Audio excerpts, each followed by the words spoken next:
Hello viewers, आपका हमारे channel पर स्वागत है। जो नए हैं वे चैनल को सब्सक्राइब कर बेल आइकन को प्रेस भी कर दें ताकि आपको नए वीडियो का नोटिफिकेशन मिल जाए। आज हम आपके लिए लाए हैं श्री हनुमान पोद्दार द्वारा लिखित पुस्तक शांति कैसे मिले। वीडियो को अंत तक जरूर देखें। भवसागर से तरने का उपाय, एकमात्र भजन। सप्रेम हरि स्मरण। पत्र मिला था, उत्तर में देर हुई, इसके लिए क्षमा करें। मेरी समझ तो अत्यंत तुच्छ है, उसका मूल्य ही क्या है।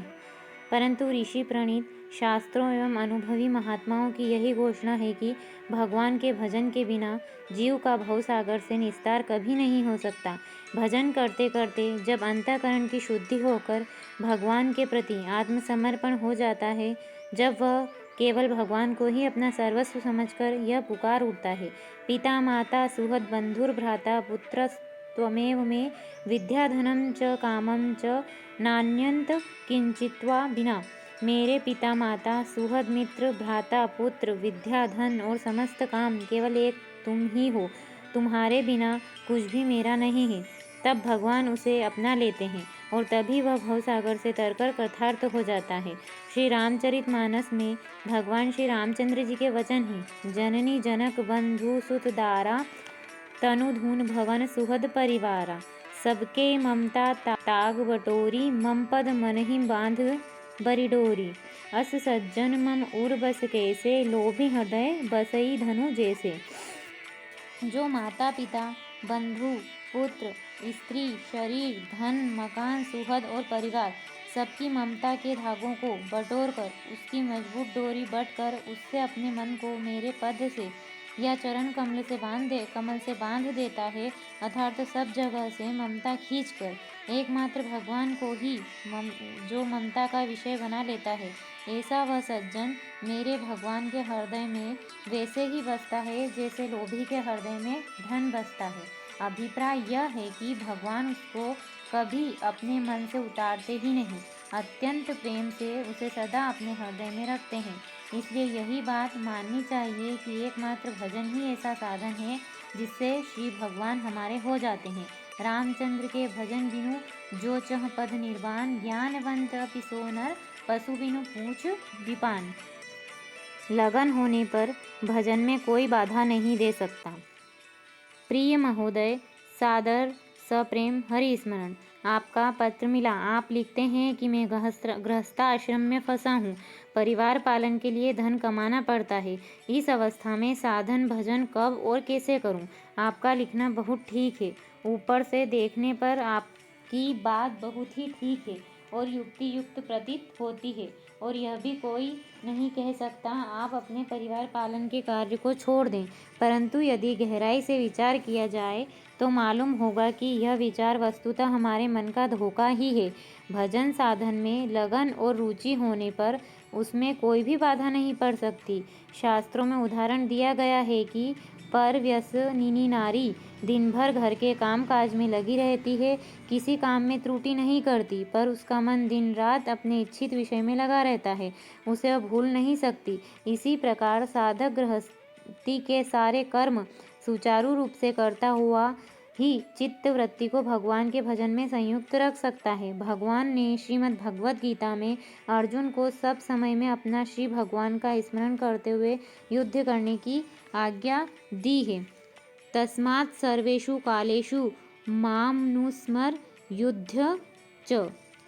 जब युद्ध सरीखा विकट कर्म भी भजन स्मरण में बाधक नहीं होता, तब गृहस्थाश्रम में अन्यान्य कर्म कैसे बाधक हो सकते हैं। लगन होनी चाहिए। यह तो हमारा मन ही भांति भांति के बहाने बताकर हमें प्रताड़ित किया करता है, और हम अपनी लगन के अभाव से उसी को सत्य प्रमाण मानकर हाँ में हाँ मिला देते हैं।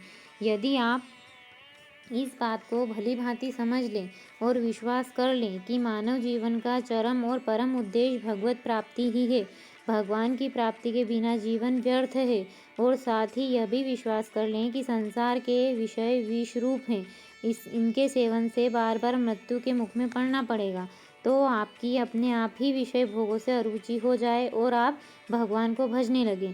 धन के महत्व को जान लेने पर धन की आवश्यकता वाले पुरुष को यह समझना नहीं पड़ता कि वह धनोपार्जन के लिए प्रयास करे। वह अपने आप ही दिन रात उसी उद्योग में लगा रहता है, और यदि उसे कहीं पता लग भी जाए कि अमुक स्थान पर असीम धनराशि गड़ी है एवं वह तुम्हें मिल सकती है, तब तो वह 1000 काम छोड़कर उसकी प्राप्ति के प्रयास में लग जाएगा। इसी प्रकार किसी को मालूम हो जाए कि तुम जिस लड्डू को खाने जा रहे हो वह सुंदर है, मधुर है, परंतु उसमें जहर मिला हुआ है, तो चाहे जितनी भूख लगी हो और लड्डुओं के में चाहे जितना मन आसक्त हो, पर वह लड्डू नहीं खाएगा। इसी प्रकार भगवत प्राप्ति की अनिवार्य आवश्यकता का अनुभव होने पर तथा भजन साधन से वे शीघ्र मिलते हैं। यह विश्वास होने पर मनुष्य चाहे जैसे भी हो भजन साधन करेगा ही, और यह विश्वास ही हो जाने पर कि विषय सचमुच विष ही है, वह स्वाभाविक ही उनका त्याग कर देगा। हम लोग भगवान की महत्ता और विषयों की विषमता की बात कहते सुनते तो हैं, परंतु वस्तुतः हमारा विश्वास ऐसा नहीं है। इसलिए हम में न तो भगवत भजन की लगन है और न विषय त्याग की ही। श्री तुलसीदास जी महाराज तो कहते हैं कि जैसे कामी को नारी प्रिय होती है और लोभी को धन प्रिय होता है, वैसे ही मुझको निरंतर हे भगवान श्री रामचंद्र आप प्रिय लगे। काम ही नारी प्यारी जिमी, लोभ ही प्रिय जिमि दाम, तिमि रघुनाथ निरंतर प्रिय लागहु मोहि राम। भगवान ने ऐसे प्रियता होने पर तो हम उन्हें भूल ही नहीं सकते, चाहे घर का कितना ही काम हो। जब तक ऐसा न हो तब तक रोग नाश के लिए जैसे दवा ली जाती है, वैसे ही भव रोग नाश के लिए दवा के रूप में भगवान का भजन करना चाहिए। यदि हम अपने को भगवान का सेवक मान लें और घर के स्वामी भगवान को, तो फिर घर का भी प्रत्येक काम भगवान की सेवा या भजन ही बन जाएगा। उस अवस्था में मुख से भगवान का नाम लेते हुए और मन से भगवान का चिंतन करते हुए हम बड़ी आसानी से घर के सारे काम सुचारू रूप से रस प्राप्त करते हुए करेंगे। हमारा जीवन भजनमय ही हो जाएगा। अतएव आप इस धारणा को त्याग दीजिए कि घर का काम करते हुए भजन नहीं बनता, वरम यह दृढ़ धारणा कीजिए कि निरंतर भजन करते हुए ही घर का सारा काम भली भांति हो सकता है, यहाँ तक कि सारा काम ही भजन बन जाता है। नाम से पाप का नाश होता है। प्रिय महोदय, सप्रेम हरि स्मरण कृपा पत्र मिला। धन्यवाद। आपके प्रश्नों पर अपना विचार इस प्रकार है। भगवान के नाम के बल पर पाप नहीं हो सकता, पाप का नाश होता है। क्या सूर्य के प्रकाश के बल पर अंधकार फैलाया जा सकता है? क्या जहाँ अंधकार है वहाँ सूर्य का प्रकाश भी है? इसी प्रकार जहाँ पाप है वहाँ नाम या नाम का बल नहीं है, वहाँ तो नाम का अनादर या अवहेलना है। नाम और भगवान दोनों के प्रति द्रोह की सूचना है।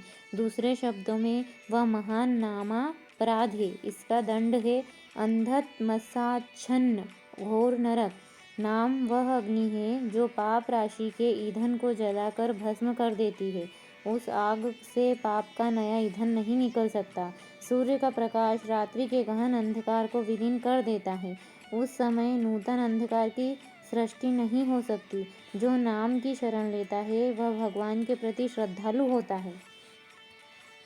वह पाप के बंधन से छूटने के लिए भगवान की शरण में जाता है। उसको पाप से छूटने की चिंता रहती है। उसके मन में पाप करने का द्विगुण उत्साह नहीं हो सकता।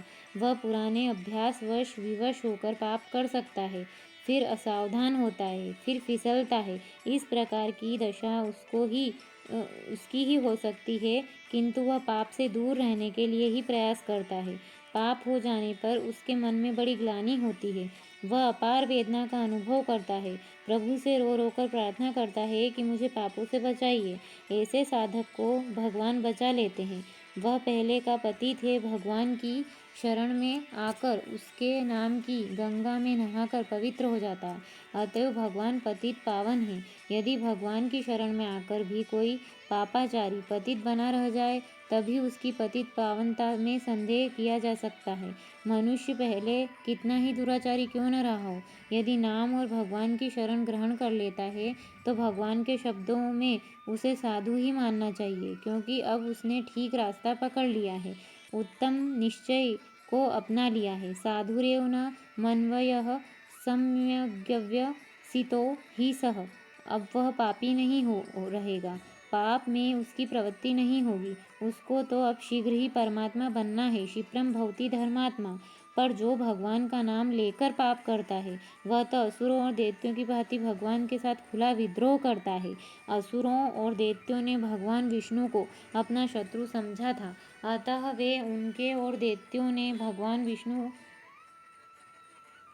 वे उनके स्वरूप धर्म पर कुठाराघात करने के लिए जानबूझकर पाप को बढ़ावा देते थे। पापाचार ही उनकी युद्ध घोषणा या चुनौती थी। आज भी जो लोग नाम लेकर जानबूझकर पाप करते हैं वे नामा अपराधी असुर और दैत्यों की कोटि में हैं। समाज में पाप और भ्रष्टाचार फैलाना उन्हीं का काम है। भगवान नाम का आश्रय लेने वाले भक्त तो स्वभाव से ही धर्म पालक और धर्म प्रचारक होते हैं। भगवान नाम में पाप नाश करने की जितनी शक्ति है उतनी पापी मनुष्य में पाप करने की नहीं है। यह कथन सर्वथा सत्य है। नाम के साथ भगवान की शक्ति है जो अपरिमेय असीम है। मनुष्य क्षुद्रतम जीव है, फिर पापी जीव तो और भी निकृष्ट है। उसमें शक्ति ही क्या है? इससे यह समझना चाहिए कि नाम की शक्ति बहुत बड़ी होती है। उससे हमारा उद्धार हो जाएगा। यदि आज तक हमसे कोई भी शुभ कर्म नहीं बन सका, सदा पाप ही पाप हुआ है, तो भी हताश होने और घबराने की बात नहीं है। शीघ्र से शीघ्र हमें नाम की शरण लेनी चाहिए। नाम पाप का विरोधी है, अतः उसकी शरण लेने का अर्थ है पाप से मुंह मोड़ लेना। नाव और नाविक को अपना शरीर सौंप दिया जाए, तभी हम सागर या सरिता को पार कर सकते हैं। एक पैर जमीन पर और एक नाव में रखेंगे तो गिरकर डूबना ही है। इस प्रकार नाम की पूर्णतया आत्मसमर्पण करने वाला ही नाम का बल रखता है। नाम और पाप दोनों को चाहने वाला डूबता है। वास्तव में पाप को चाहने वाला नाम की मखोल उड़ाता है और वह नाम का बल मानता ही नहीं। जो पूर्णतया नाम निष्ठ हो जाता है उसके समस्त पाप भस्म हो जाते हैं, चाहे वे जानबूझकर किए गए हों या अनजान में। नाम लेने में किसी विधि की अपेक्षा नहीं। हंसी, भय, क्रोध, द्वेष, काम या स्नेह से भी नाम लेने पर उस नाम से उसके पूर्वकृत पाप अवश्य नष्ट हो जाते हैं।